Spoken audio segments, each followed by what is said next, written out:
All right, so I left New York City and I'm actually in Cincinnati, Ohio today. I'm meeting a group of people here from New York City as well. We flew in separate planes, and we are actually going to be going to the Creation Museum. It's a museum that talks about the evidence in the universe for the existence of a designer who created the universe.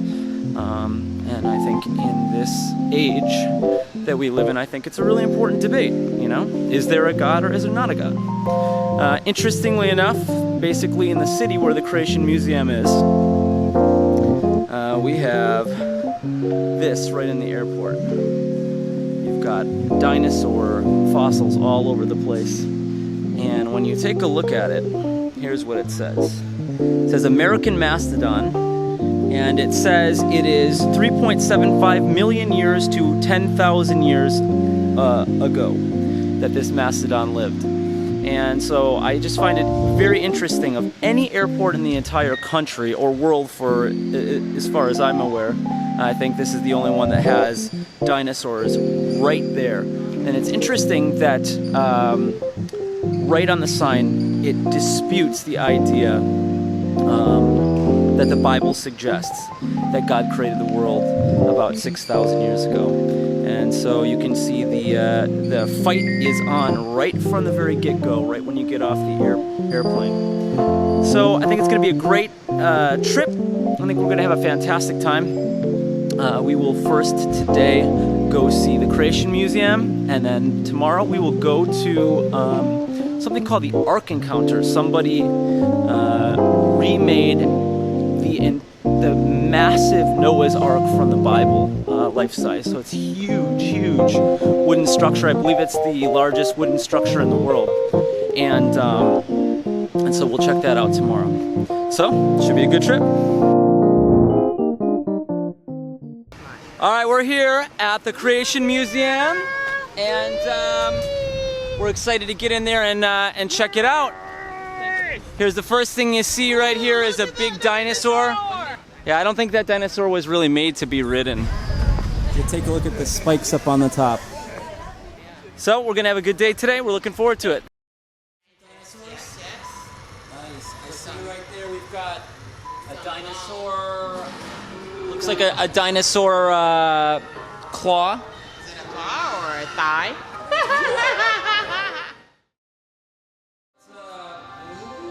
We're talking about painkillers. Moving away. Talking about what? About sleeping pills. Sleeping what? Sleeping pills. Oh, sleeping pills. Yeah. Oh, well, I took it getting out of New York, hoping to sleep on the first flight. Slept a little bit. Hoping to sleep on the second flight. Didn't really sleep. Was having breakfast, lunch around, noon? And that's when it kicked in. So I'm struggling through it right now. Evolution. Nice. This is my favorite part. One of my favorite parts of the museum is over here. I love this. Oh my gosh. The forefathers. Yeah, I think this really illustrates well how scientists have to take a look at bones like this. See that little partial piece of a skull right there? What did that thing actually look like?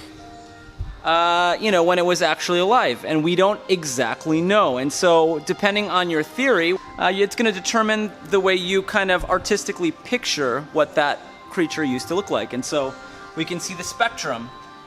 Did it look like that? Or like that? Or that?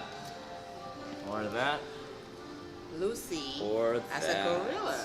Who's to say, right? But I think it's wrong for us to take a look at that little, set of fossils and just jump to assumptions that it's a missing link, because we don't know what it could have been. It could have been just a simple ape. And I think in this case it is just a simple ape. Which one do you think that set of fossils actually was? What do you think it looked like? So next time you look at some kind of magazine that shows these half-human, half-ape creatures, question that, because somebody just found a few bones and they made a decision of what they artistically think it looks like. And so you have a right to question that. Going into the God the garden.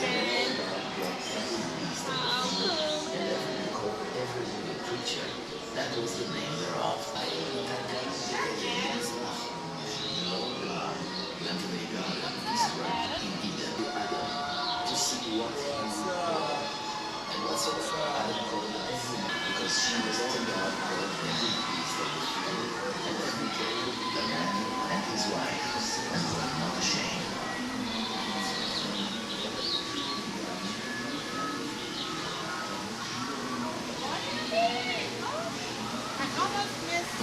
Hey, Adam, put your clothes on.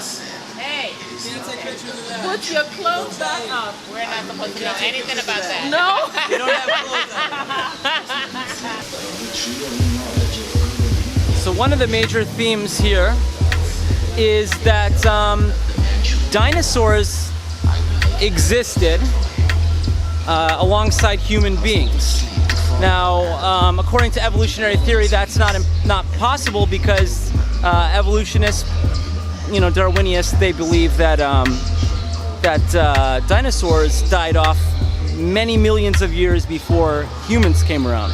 However, this place actually shows a lot of ancient documents that talk about and describe creatures that look like dinosaurs living alongside human beings, and they were often very desirable for objects of hunting. And so because the word dinosaur only showed up in the 1800s, you won't find the word dinosaur, around back many years ago. Instead, what you find is talk of words like dragon. So 2,000 years ago, 3,000, maybe 2,500 years ago, you'll find talk and descriptions of dinosaurs as we're digging them up today. They seem very similar. And so there seems, according to this particular museum, there seems to be evidence for humans and dinosaurs coexisting. This museum here really questions the concept of life being around for millions and millions of years old, and it describes the biblical perspective, which says the Earth has existed for 6,000 years and humans have only been around for 6,000 years. So what do you think about that, Kuceli? What did you say? I didn't hear what you said. I just came.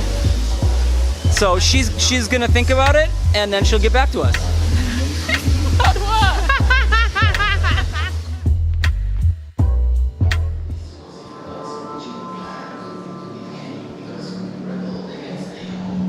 In this particular room, the museum is really pondering the result of what it's like when you take society and you tell society that there is no God.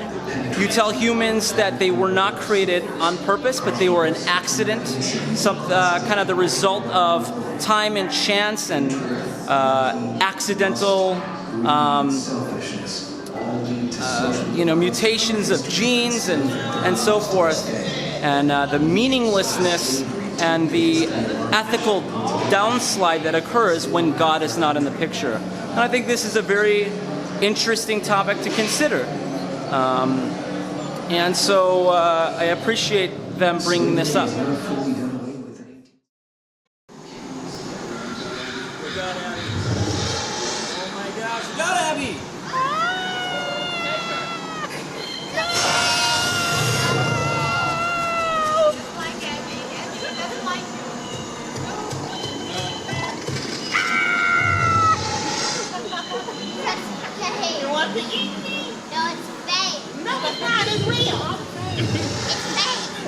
Darn it. Who told the kids that it was fake, sir?